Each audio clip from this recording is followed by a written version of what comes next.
Previously on the Song of the Saber, the search of the new area becomes a huge struggle. Almost had a couple of knockouts. Made a few stops that had first assumed it might be the entryway, to only found out it wasn't. Treasure pots galore.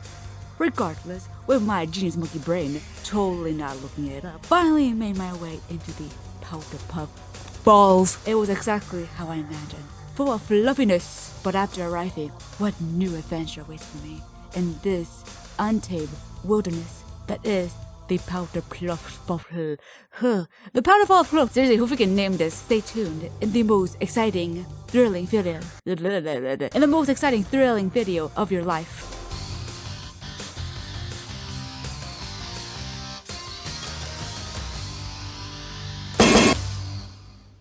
Through this spooky cave, I have learned quickly that Saber slimes are very bouncy. Encounter some cranky boys who are eager to bite me at every opportunity. Followed another world pathway, hoping to discover something new.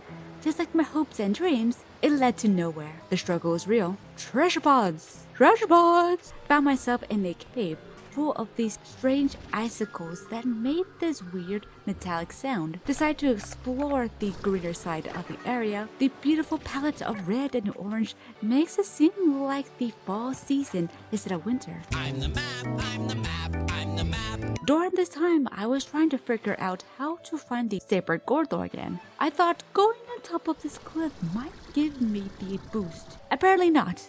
I wanted to jump jet through this cavern, but I was scared to take the risk when I have collected some good stuff.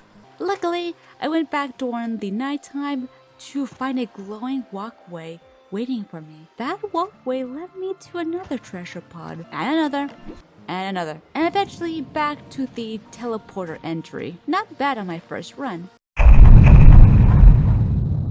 Soon after uploading my previous video, already people are talking about the yolk slime and the sun sap. So, of course, I got excited. Immediately took care of my gorilla slimes, dumped my single saber slimes to its new home. Seriously, I didn't know why I did not get more.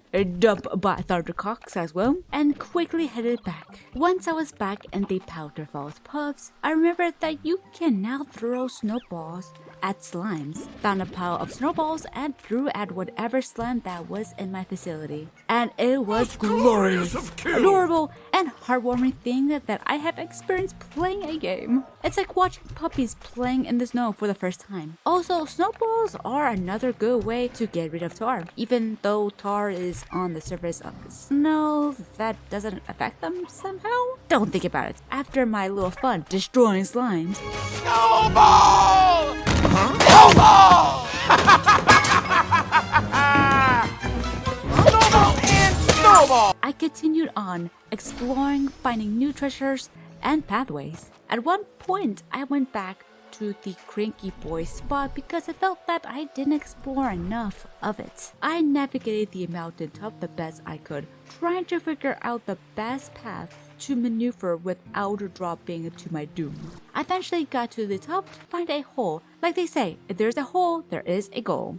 Entered it to learn that it's just another way to get back to the teleport entrance. You have no idea how disappointed I was. But I did not give up. You know why? Because I am hungry for adventure and I am not close to being full. Went back to where I was but climbed to the other mountain opposite to it. Found a cave full of more cranky boys and chickens, and that is it. In fact, that's all that happened in my second attempt, except that apparently with the right upgrade, you can jump jet to the other side of the cavern. I was hesitant to jump earlier for obvious reasons. Yeah, attempt 3 was probably the least eventful, just like my marriage. I guess the most eventful was watching my group of sabers roaring at one another like a bunch of walruses. That's the conclusion of Laura Rancher's adventure. Will she ever get her hands on fighting the sunset material? Importantly, will the yolk slime ever appear? Stay tuned next time on Song of the Saber.